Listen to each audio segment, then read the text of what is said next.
आज आपल्या सगळ्यांच्या साक्षीनं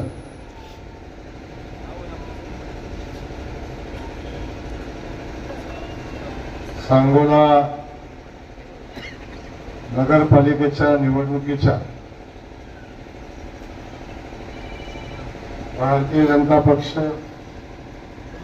शेतकरी कामगार पक्ष आणि दीपक आबा या सगळ्यांनी मिळून शहराच्या विकासाच्या दृष्टिकोनात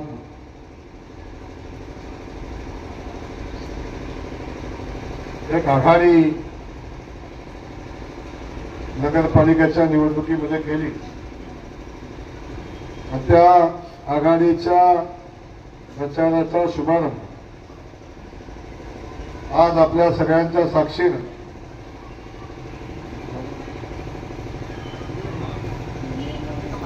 अंबिका माता मंदिरामध्ये आशीर्वाद घेऊन, सगळ्या महापुरुषांचा आशीर्वाद घेऊन आज या ठिकाणी प्रचाराचा शुभारंभ या ठिकाणी झालेला आहे. आणि या प्रसंगी होत असलेल्या या कार्यक्रमासाठी उपस्थित असलेले सांगोला शहराचे कर्तव्यदक्ष आमदार, युवा आमदार आणि डॉक्टर आमदार सन्माननीय बाबासाहेबजी देशमुख, या ठिकाणी उपस्थित असलेले सांगोल्याचे दुसरे आमचे नेते माजी आमदार सन्माननीय दीपक आबा साळुंखे, भारतीय जनता पक्षाचे जिल्ह्याचे अध्यक्ष सन्माननीय चेतनजी केदार, भारतीय जनता पक्षाचे ज्येष्ठ नेते आणि आमचे मार्गदर्शक मित्र सन्माननीय बाळासाहेब एरंडे,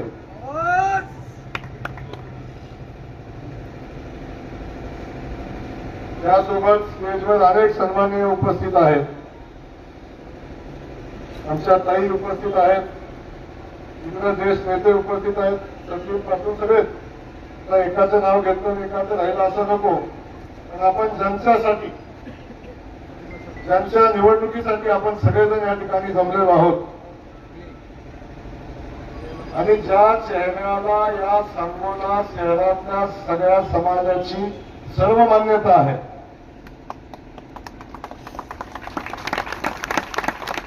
स्वर्गीय गणपतराव आबांच्या सोबत मी हयात त्या माणसानं जनसेवेमध्ये घालवलेली आहे आणि ती जनसेवा करत असताना उद्या हयातीत त्यांनी स्वतःला कधीही कुठला घात त्या माणसानं लागू दिला नाही. जेव्हा आम्ही नगराध्यक्ष पदाच्या उमेदवारीबद्दल चर्चा करत होतो, अनेक नावं आमच्या समोर होती आणि त्यांची खूप प्रचंड मोठी क्षमता होती, शिवानंदापासून सगळे. या सगळ्या नावाची चर्चा करत असताना आमच्या सगळ्याच्या सर्व संमतीनं शेवटी मारुती आबांच्या नावावर एकमत झालं आणि मारुती आबांना भारतीय जनता पक्षाच्या चिन्हावर शेतकरी कामगार पक्ष, दीपक आबा, भारतीय जनता पक्ष या सगळ्यांनी मिळून उमेदवारी देण्याचा निर्णय घेतला. आज आपण त्यांच्या निवडणुकीच्या प्रचाराचा शुभारंभ करण्यासाठी या ठिकाणी उपस्थित आहे. तेव्हा त्यासोबत शहरातले सगळे आमचे आघाडीचे उमेदवार, एकदा आघाडीत आल्यावर हा या पक्षाचा, तो त्या पक्षाचा, ह्यो त्या गटाचा, आता कुठलाही विषय आता राहणार नाही. त्या प्रचार करताना गट, पक्ष हा विषय आपल्या सोबत असला तरी प्रचार करताना आपल्या आघाडीचा उमेदवार आहे, त्या भावनेत आपण सगळ्यांनी प्रचाराची भूमिका आता हातामध्ये घेतली पाहिजे, असे आमचे आघाडीचे सर्व उमेदवार त्यांचे या ठिकाणी मी मनापासून स्वागत करत असताना त्यांच्या निवडणुकीला त्यांना मनापासूनच्या शुभेच्छा देतो. आज या ठिकाणी सांगोल्यामध्ये गेल्या काही दिवसापासून अनेक चर्चा चालू आहेत. काही वेळा बोलताना तर असं सांगितलं की बाहेरचं कोणतरी इथं येऊन कशाला राजकारणात लोक ढवळाढवळ करतात. मी सांगोलाकरांना नम्रपणे सांगायला आलो, इथं जयकुमार गोरेचा कुठलाही व्यक्तिगत अजेंडा नाही. इथल्या राजकारणाशी जयकुमार गोरेचा दुसरा कुठलाही व्यक्तिगत हस्तक्षेप नाही, परंतु समविचारी लोकांना सोबत घेऊन सांगोला शहराची जी दयनीय अवस्था आपण सगळ्या बाजूने बघतोय. इथं बसल्या बसल्या मला 2 चिठ्ठ्या आल्या, भाऊ सांगोल्याच्या रस्त्याचं काय. मगाशी अनेक चॅनलवाले माझी मुलाखत घेत होते. एक पाय खड्ड्यात त्यांचा मागे चालताना दुसरा पाय वर 2-3 गडी तर पत्रकार बांधून आमचे कोलमडले. एवढी दयनीय अवस्था रस्त्याची मेन पेटेत ना, बाजार पेटेत ना, एवढी दयनीय अवस्था. मगाशी बघताना व्यापारी बंधवांनी मला एक चिठ्ठी पाठवली.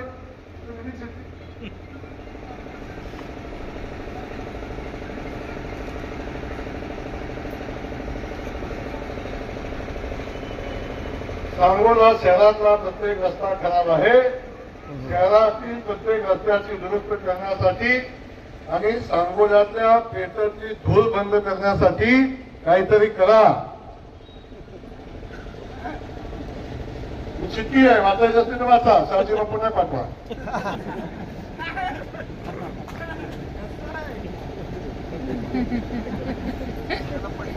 ही परिस्थिती आपण लक्षात घेतली पाहिजे. आणि हे सगळं या ठिकाणी आपण पाहत असताना गेल्या सातत्यानं 5 वर्षापासून त्यांच्या हातामध्ये सत्ता होती, त्यांच्या हातामध्ये सत्ता होती, त्यांची राज्यामध्ये पण सत्ता होती. पहिला आघाडीचं 2.5 वर्ष तेव्हाही सत्ता होती, त्यानंतर युतीचं राज्य आलं तेव्हाही सत्ता होती, आणि 5 वर्ष सत्ता इथंही आणि बरंही असताना या शहरातल्या सगळ्या रस्त्याची एवढी मोठी दयनीय अवस्था का झाली. या शहरातल्या भुयारी गटरची योजना अजून पूर्ण का झाली नाही. आजही शहरामध्ये प्रचंड कचऱ्याचं साम्राज्य काय. शहराच्या अनेक भागामध्ये अजूनही पाण्याचा प्रश्न काय. अनेक समाजांनी आपल्या पाठीशी ठामपणे उभं राहण्याची भूमिका घेतलेली असताना आजही त्या समाज बांधवांना आपल्या प्रेरणास्थानाच्या विकासासाठी संघर्ष का करायला लागतोय. आदरणीय आई गणपतराव देशमुख आबांच्या नेतृत्वाखाली या ठिकाणी काम करत असताना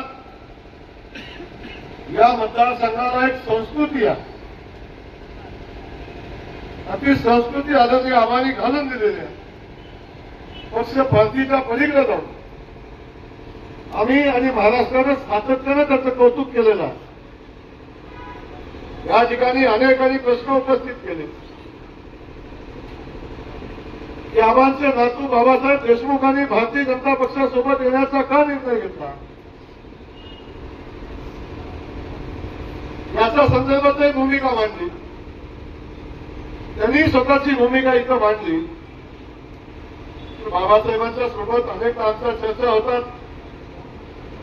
आणि बाबासाहेबांचे नातू असल्यामुळे अगदी ते विरोधी आमच्या पक्षातनं निवडून आलेले असताना सुद्धा बाबासाहेबांनी आजपर्यंत अनेक विरोधातल्या आमदारांनी बाबासाहेब संघर्ष निधी मिळवण्यासाठी केला. माझ्यावर टीव्हीवर आपण बघताय अनेक लोक खासदार आमदार आरोप करतायत की आम्हाला डीपीडीसीचा निधी मिळत नाही. बाबासाहेब जेव्हा आम्ही आमच्या सहकार्याला निधी दिला त्या दिवशी आम्ही बाबासाहेबांच्या वाट्याचा निधी सुद्धा त्या सांगोला तालुक्याला देण्यात आला. दीपक आबांनी यादी दिली त्यांची मंजूर केली. बाळासाहेबांनी यादी दिली त्यांची मंजूर केली.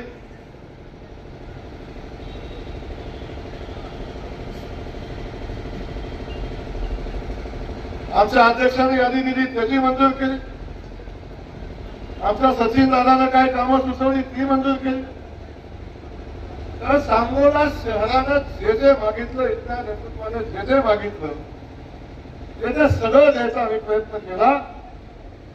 आणि हे करत असताना आता राजकारण पुढे 4 वर्ष कुठल्याही मध्ये आली नाही. लोकसभेची निवडणूक जवळजवळ 3.5 वर्ष आहे. विधानसभेची निवडणूक 4 वर्ष आहे. आणि आता मध्ये आले कुठलीही निवडणूक नाही.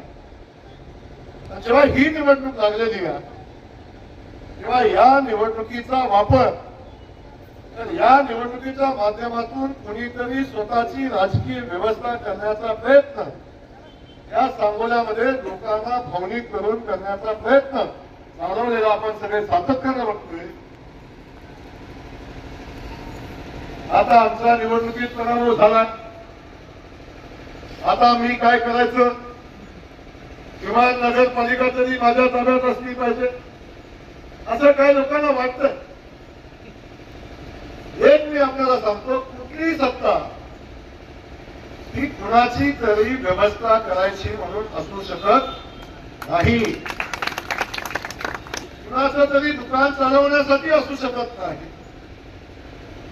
कुणाचं तरी राजकीय पुनर्वसन करण्यासाठी असू शकत नाही. 5 वर्षासाठी सांगोला शहराचं भविष्य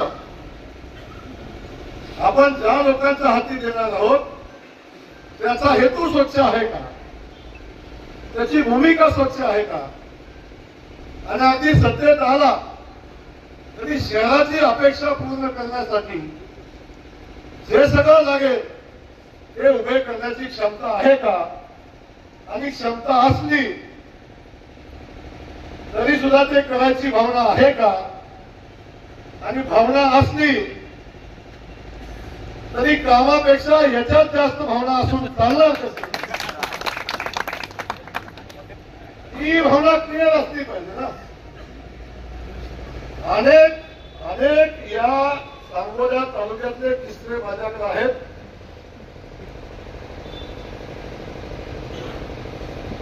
जे गणपतराव आबांनी आदर्श घालून दिलेला या तालुक्यामध्ये कसं चाललंय आता बघितलं नाही. काय झालं मागच्या मी त्या विषयावर बोलणार. तू निवडणूक तू सातत्यानं माझ्यावर पण काय आरोप करण्याचा प्रयत्न कुणीतरी केला. मी मनापासून आपल्याला सांगेन माझे बाबासाहेबांशी संबंध चांगले, माझे दीपक आबाशी संबंध चांगले, बाळासाहेब आपल्या सगळ्यांशी माझे संबंध चांगले, तेवढेच माझे शिर्जी बापूशी पण संबंध चांगले. आणि बापूच्या आजपर्यंतच्या कालखंडामध्ये बापूला ज्या ठिकाणी आवश्यकता भासेल तिथं आम्हाला बापूंनी मदत केली, बापूला आम्ही मदत केली. पण ही मदत करत असताना आमच्या व्यक्तिगत संबंधाच्या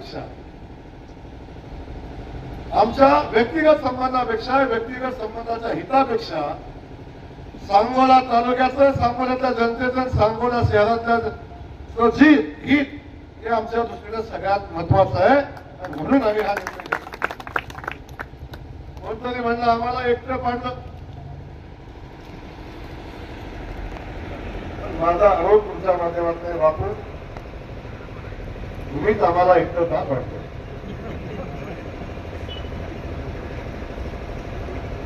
तुम्हीच आम्हाला एकटं का पाडलं.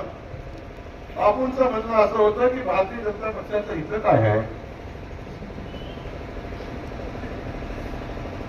आणि त्याच्यासोबत कुणाचंच नाही. आपण सांगोला शहरातले पत्रकार बांधव जाणते सगळे इतर लोक आहात.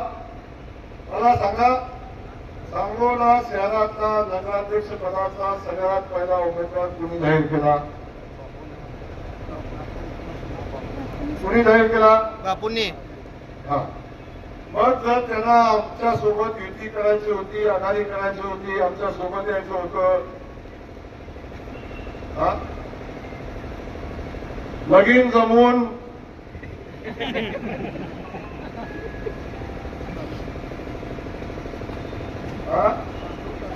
लगीन जमून तांदूळ टाकून उलट दाखवायसाठी स्थळ शोधायचं, हे कसं चालत? हे कसं चालत? आम्ही जेव्हा युती केली, आम्ही आघाडी केली, सगळ्यांना विश्वासात घेऊन सगळे उमेदवार आम्ही निवडले. त्यांना सांगितलं जया भाऊनी उमेदवार निवडले, माझा या उमेदवार निवडीमध्ये बिलकुल सन्मान नाही. बाबासाहेब कराय का? दीपक बाबा कराय का? बाळासाहेब कराय का? माझा ह्या उमेदवार कोण यादी आहे मला माहिती नाही. फक्त तुम्ही सगळ्यांनी एकत्र आलात तर या शहराचा विकास होऊ शकतो. आणि तो विकास करायचा असेल तर आपल्याला या राज्याच्या मुख्यमंत्र्यांच्या सोबत राहायला लागेल. देवेंद्र फडणवीस साहेबच या शहराचा विकास करू शकतात आबा. आणि लागेल ते पैसे, लागेल ती व्यवस्था देण्याची क्षमता आदरणीय देवेंद्र फडणवीस साहेबांच्या मध्ये आहे. आणि म्हणून या शहराच्या विकासाच्या अनुषंगानं आपण सगळ्यांनी एकत्र येऊन भारतीय जनता पक्षाच्या चिन्हावर तुमचा उमेदवार द्यावा अशा पद्धतीची आमच्यामध्ये चर्चा झाली. आणि सर्वसंमतीनं आम्ही उमेदवार निवडण्याची या ठिकाणी आम्ही घोषणा केली. तुम्हाला सांगतो, बाबासाहेब माझ्याकडे पहिल्यांदा आले. उमेदवारीच्या निवडीच्या बाबतीत सांगितलं की नगराध्यक्षाचा जेव्हा आमची चर्चा झाली, नगराध्यक्ष अंतपद जेव्हा भारतीय जनता पक्षाला ज्याचा निर्णय झाला तेव्हा बाबासाहेबांनी सांगितलं, भाऊ तुम्ही द्याल तो उमेदवार. दीपक आबांनी सांगितलं, भाऊ तुम्ही द्याल तो उमेदवार. दोघांनी सांगितलं बाळासाहेबांची मुलगी असली तर आनंदच आहे, बाळासाहेबांच्या मुलीला उमेदवार दिली तरी अडचण नाही. पण शेवटी एक लक्षात घ्या, बाळासाहेब माझ्या किती जवळचे असले तरी ते काय कुठं मेरिटला कमी नाही, ते बाकी कशात अडचण नाही. परंतु शेवटी शहराच्या विकासाचा आणि शहरामध्ये सगळ्या समाजाला सोबत घेऊन समन्वयानं पुढे जाण्याचा निर्णय आपण एकत्र येतो तेव्हा घेतला पाहिजे. म्हणून मी स्वतः बाळासाहेबांना सांगितलं की बाळासाहेब तुम्हाला थांबायला लागेल. आणि सगळ्यांना विश्वासात घेऊन आम्ही उमेदवार भारतीय आबांच्या रूपानं या ठिकाणी निवडला. त्या नेतृत्वानं आजपर्यंत बाबासाहेबांच्या सोबत राहून आणि आबासाहेबांच्या सोबत राहून तर काम केलं, तरी त्यांनी व्यक्तिगत असं स्वतःच असं एक वेगळं सामाजिक नेटवर्क त्या माणसांनी तयार केलं. कुणाला लुटला नाही, कुणाला खोकला नाही, कुणाचा भ्रष्टाचाराचा आरोप नाही, टक्केवारीचा कुणाचा आरोप नाही. आणि या सगळ्या परिस्थितीमध्ये अशा एका सज्जन माणसाला शहराच्या विकासाच्या दृष्टीनं नेतृत्व देण्याचा निर्णय आम्ही सगळ्यांनी घेतला. आणि आज आपण सगळेजण बघतोय की त्यांच्या रूपानं एक स्वच्छ आणि जनतेच्या मनातला चेहरा घेऊन आपण या निवडणुकीत अनुषंगानं पुढे चाललो. बाकीचे सगळे उमेदवार आपण बघताय, शेकापनं त्यांचे उमेदवार निवडलेत, आम्हानी त्यांचे उमेदवार निवडलेत, भारतीय जनता पक्षाने त्यांचे उमेदवार निवडलेत. आणि सगळ्यांनी एकत्र येऊन या ठिकाणी ही लढाई करायचा निर्णय आता त्यांनी घेतलेला आहे. म्हणून मला आपल्याला या निमित्तानं सांगायचं, दीपक आबा आपल्याला या निमित्तानं सांगायचं, आबाचं सातत्यानं म्हणणं होतं, भाऊ या शहरामध्ये सातत्यानं आम्ही ताकदीनं काम केलं, आमचे नगरसेवक म्हणून आले, आबा तुमचाही सन्मान केलाय. शेकापाने जे सांगितलं ते सगळं त्यांनी सांगितलं त्या पद्धतीनं केलंय. कुणालाही नाराज करून ही आघाडी केली नाही, कुणाला दबाव टाकून प्रेशर टाकून ही आघाडी केलेली नाही. सगळ्यांच्या संमतीनं, म्हणून आज सगळ्यांच्या चेहऱ्यावर हास्य तुम्ही सगळेजण बघताय. इथं समोर बसलेल्या सगळ्यांच्या चेहऱ्यावर हास्य बघताय. शेतकरी कामगार पक्षाचं अनेक लोकांना वाटतं, की आपण आता भाजपसोबत युती करतो, आघाडी करतो, याही संदर्भात चर्चा झाली. आपल्याला आठवत असेल, आबासाहेबांनी या तालुक्याचं राजकारण करत असताना या महाराष्ट्राला अनेक आदर्श आबासाहेबांनी दिले. पण हे सगळं करत असताना, शेकापाचा विचार मागवत असताना, जेव्हा जेव्हा तालुक्याच्या विकासासाठी कुणाची मदत घ्यायची वेळ आली तेव्हा आबासाहेबांनी कधीही मागं पुढे बघितलं नाही. माझा तालुका, माझी माणसं, माझ्या लोकांचं काम सगळ्यात महत्वाचं आहे, ही भूमिका कायम सातत्याने घेतली. आणि त्यावेळी आबासाहेबांनी देवेंद्र फडणवीस साहेबांच्या सोबत जे नातं जोडलेलं आहे, आजही ते नातं देवेंद्रजी आदरानं सांगतात की आबासाहेबांच्या नातवाला जपा, ही भूमिका आजही. त्यामुळे इथं विचाराचा विषय नाही, इथं विकासाचा विषय. त्यामुळे वेगवेगळ्या विचार जरी असतं, दीपक आबाचे आमच्या फडणवीस साहेबांशी तेवढं संवाद सांगत, आबाची संख्या जास्त आहे. दीपक आबालाही सांगितलं साहेबांनी, अरे दीपकलाही सोडू नका, त्यालाही सोबत घ्या.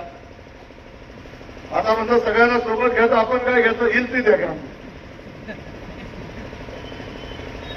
तेव्हा आम्ही मागं पुढे केलं, त्या सगळ्या गोष्टी सोबत मागं पुढे केल्या आणि सगळ्यांना सोबत घेऊन ही आघाडी पुढे घेऊन जाण्याचा निर्णय घेतला. त्यामुळे आमची आघाडी कुणाला एकटं पाडण्यासाठी नाही, आमची आघाडी कुणाचं दुकान बंद करण्यासाठी नाही. आमची आघाडी या सांगोला शहरातल्या विकासाची आहे. सांगोला शहरवासियांना जे आवश्यक आहे ते देण्यासाठीची आमची आघाडी आहे. बाबासाहेबांनी सांगितलं, आता आम्हाला अहिल्यादेवींचा पूर्ण चुलीपुतळा उभा करायचा, अण्णाभाऊ साठेजींचा पूर्ण चुलीपुतळा उभा करायचा, या ठिकाणी महात्मा फुले सावित्रीबाईंचा पूर्ण चुलीपुतळा उभा करायचा, आमच्या लोणारी समाज बांधवाचा दादरे साहेबांचा पुतळा आपल्याला उभा करायचा. सगळ्या समाज बांधवांना सांगली या ठिकाणी आपली जी प्रेरणास्थान आहे, जी विचारशक्ती स्थान आपली आहे, ती शक्ती स्थानं मजबूत करण्यासाठी या सगळ्या समाज बांधवांना सोबत घेऊन आपल्याला काम करायचं. अशा पद्धतीची भूमिका या ठिकाणी आघाडीच्या माध्यमातून आपण सगळेजण मांडतो. तर माझी या निमित्तानं समोरच्या सगळ्यांनाच माझी विनंती आहे, निवडणूक आली, आपण लढाई करून, पण शेवटी एक आहे, व्यक्तिगत संबंध बाजूला राहतो आणि राजकारण बाजूला राहतं, समाजकारण बाजूला राहील आणि या ठिकाणचं विकासाचं राजकारण बाजूला राहील. त्यामुळं माझे समोरच्या लोकांना सांगणार, भावनेवर राजकारण चालत, भावनेवर राजकारण चालत नाही. अवश्य बापूंनी आम्हाला मदत केलेली, खासदारकीला बापूंनी मदत केली, त्याचा मोबाईलला त्याला कुणी कुणाला मदत केली याचा हिशोब द्यायचा म्हणलं तर काही मला हिशोब देता येईल, काय त्यांना हिशोब देता येईल, तर त्या विषयावर मी आज जाणार नाही, ते स्टेज पण नाही ना. तर कुणाचा भाग काढण्यासाठी या ठिकाणी कोणी खासदारकीच्या निवडणुकीत 15,000 मताचं लीड मिळालं. ते लीड कसं मिळालं, ते लीड कसं मिळालं हे मी पुढून सांगणार. राजकारणात काही गोष्टी कळायच्या असतात, तर या सगळ्या गोष्टी आपल्याला कळायला पाहिजे. त्यामुळं या सगळ्या गोष्टीवर मी निवांत बोलत नाही. माझी विनंती आहे, ही निवडणूक व्यक्तिगत कुणावर टीका करण्यापेक्षा, ही निवडणूक व्यक्तिगत कुणावर टीका करण्यापेक्षा व्यक्तिगत ही सांगोला शहराच्या विकासाच्या मुद्द्यावर ही निवडणूक आपण सगळेजण लढूया.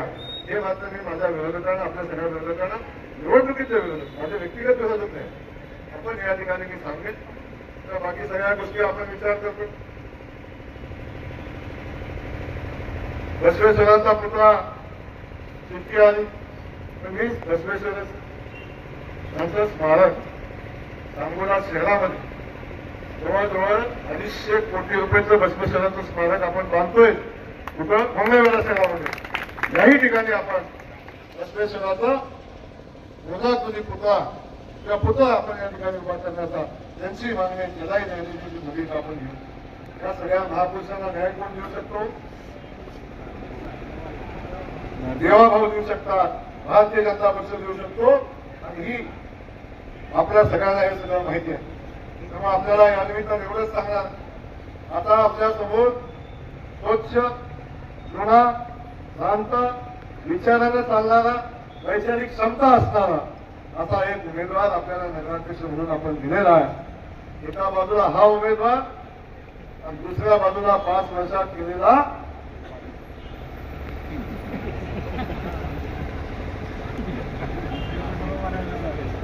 बापू खूप सांगतात. एवढे पैसे आहेत सांगोला शहरासाठी शिंदे साहेबांनी एवढं दिलं. उद्याच आजचं भाषण सांगतो. उद्या शिंदे साहेबांचं पाय धुवून पाणी पिलं तरी सुद्धा कमी पडलं. या शहरावर मायबाप प्रचंड उपचार आहेत. शिंदे साहेबांचे उपचार आहेत. पैसे आले पण बापू ते पैसे गेले कुठं याचा हिशोब जनता मागते. सांगोल्यात दिसत ना मी फिरलो रस्त्याला. मला माहिती नाही कुठं फिरवत होतं. मला कळालंच नाही नेमकं चाललंय काय. मला वाटतं शहराचं दर्शन करून आणतायत मला. मी बघितलं पण मला खाली बघूनच चालायला लागलं. खाली बघून चालायला लागलं आणि कुठेतरी बघित तिकडं खड्डा. पत्रकार मुलाखत घेताना मी खाली खड्डा दाखवत होतो. हे असं का घडलं. आलेले पैसे गेले कुठं आणि त्याचं कमिशन गेलं कुठं याचं उत्तर जनता मागते. माझा संबंध मी आता आरोप करत नाही आणि करणार पण नाही. कमिशन कोणी घेतलं काय घेतलं आपलं काय त्यांना घेणार. त्यांचा हात होता त्यांनी घेतलं. आता 30 माणसं पुन्हा मैदानात उभी आहे. म्हणतात आता आमच्याकडे एवढं साठलेलं आता खर्च करणार आमचं काय म्हणणं नाही. त्याला जनतेचंच आहे. जनतेच आपल्याला काय असं नाही का. जिसका है उसको मिलेगा. आपल्याला त्या विषयावर काय बोलायचं नाही. आपण पुन्हा व्यक्तिगत टीका करत नाही. माझं म्हणणं एवढंच आहे. आपण सगळेजण व्यक्तिगत पुन्हा टीका करण्यापेक्षा आता मला सांगा जयकुमार गोरेचं इथं काय काम आहे. पाण्याची योजना मंजूर करायची जयकुमार गोरे पाहिजे. रस्त्याचं काम मंजूर करायचं जयकुमार गोरे पाहिजे. ग्रामपंचायत कार्यालय पाहिजे जयकुमार गोरे पाहिजे. इकडं टेंबूचं पाणी आणायचं जयकुमार गोरे पाहिजे. देवापूरच्या तलावातनं पाणी सोडायचं जयकुमार गोरे पाहिजे. येणार विषयीचं काम मंजूर करायचं घरी जयकुमार गोरे.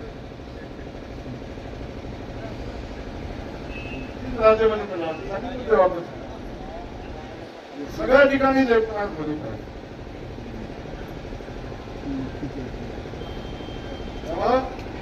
माझा अजिबात कुणावर टीका करायची नाही. मला माझं म्हणणं एवढंच आहे की आपण ही निवडणूक खेळाडू वृत्तीनं लढू. लोकांच्या समोर जाऊ. आम्ही आमचा अजेंडा लोकांच्या पुढे ठेवू. तुम्ही तुमचा अजेंडा लोकांच्या पुढे ठेवा. 5 वर्षात केलेलं काम आणि आम्ही मिळालेलं माल पाणी याचा सगळा हिशोब लोकांना द्या. आम्ही सांगू आम्ही 5 वर्षात काय करतो. त्यामुळं या शहराचं कमिशन राज्य संपवायचं असेल तर या आघाडीला आणि भारतीय आम्हाला पर्याय नाही. मी या ठिकाणी सांगतो आता आम्ही सगळेजण भारतीय जनता पक्ष मुख्यमंत्री सगळे आपल्या सोबत आहे. त्यामुळं बाकीच्या विकास कामाची चिंता करायचं काम नाही. कोणतरी म्हणणार की आता असं आहे की नगर विकास खातं आमच्याकडे आहे. सगळ्या खात्याचा मालक आमच्याकडे आहे.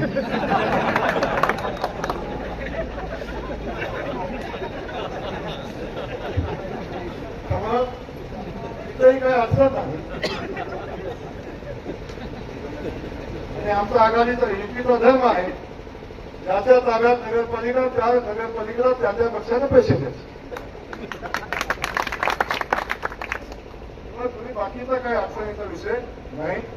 आम्ही सगळेजण या ठिकाणी ही निवडणूक बाकीचं लढून आणि या शहराच्या विकासाचं काम करून आणि या शहराच्या विकासासाठी आपण या आघाडीला मतदान करावं. शेकाप भाजप आणि दीपक आबा या आघाडीला मतदान करावं. भारतीय आबांना आपण नगराध्यक्ष करावं अशा पद्धतीची हात जोडून विनंती आपल्या सगळ्यांना निमित्ताने करतो.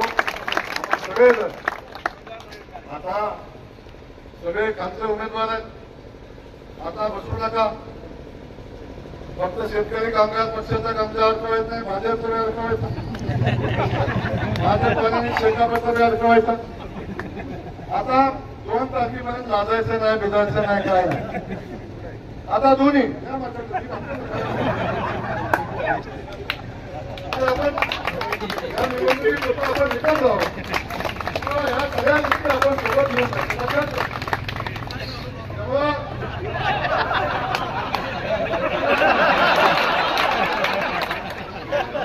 मी तर काहीच घातलं नाही. आता पेपर आम्हाला काय घालायचं निवडणूक झाल्या ठेवू. काय घालायचं, हे घालायचं का ते घालायचं, काळजी करू नका. आपण सगळेजण या शहराच्या विकासाच्या संदर्भाची भूमिका आपण घेऊ. शेकापच्या माझ्या बांधवांना माझी विनंती आहे, विचार तुमचं आमचं अजिबात ऑब्जेक्शन नाही. विकास करायचा असेल तर देवाभाऊशिवाय पर्याय नाही. ही भूमिका आपल्याला घ्यायला लागेल. तुम्ही तुमच्या मतदारसंघात निवडून येणार, तुमच्या भागातून निवडून घ्या, तेव्हा शेवटी विकासाला पैसा नाही. 5 वर्षांना मात्र हिशोब मागतात. आपण किती काय म्हणा, 5 वर्षांना मात्र हिशोब मागतात. तो हिशोब द्यायची क्षमता फक्त देवाभाऊच्या मध्ये आहे. त्यामुळं आपला भारतीय आवाज कसल्याही परिस्थितीत नगराध्यक्ष झाला पाहिजे. म्हणून आपण सगळ्यांनी किंतु परंतु इकडं तिकडं केलं. मी आज सांगतो, या गावामध्ये परमनंट निवडणूक होईपर्यंत माझी माणसं आहेत. चुकून जर इकडं तिकडं काय केलं, गडबड झाली, मी सांगून ठेवतो गडबड होईल. त्यामुळे गडबडीच्या भानगडीत तुम्ही करायचं नाही. सगळ्यांनी न्याय सगळ्यांना दिला आणि अजिबात सगळे हसत खेळत आम्ही कुणाला कष्टी जास्त मिळणार नाही. आपण मी शब्द देतो, उद्या कदाचित शेकाप आम्ही एकमेकांच्या विरोधात घालू, पण नगरपालिकेच्या यासाठी या नगरपालिकेला जर भारतीय आबा नगराध्यक्ष झाले तर त्याला निवडून आलं तर काही कमी पडू देणार नाही. हा शब्द या निमित्ताने देतो. आपल्याला धन्यवाद थांबतो. जय हिंद, जय महाराष्ट्र.